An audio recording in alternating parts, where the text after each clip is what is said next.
I want to show how I've coded. You can see I have already coded these interviews.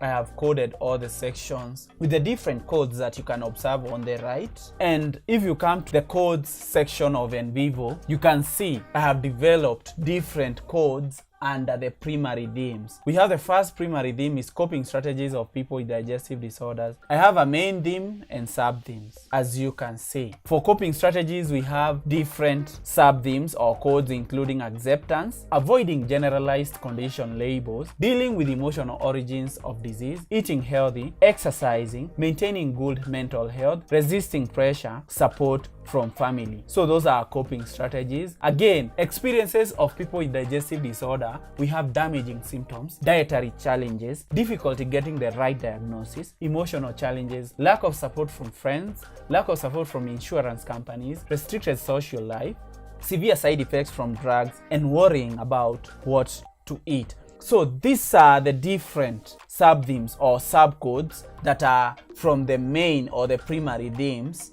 which came from our research questions. Remember, we got our primary themes from our research questions. Now, we have already coded our interview transcripts. What's the next step, or how do we proceed to compile a results section of either your research paper, thesis, or dissertation? The first thing we are going to do is to visualize.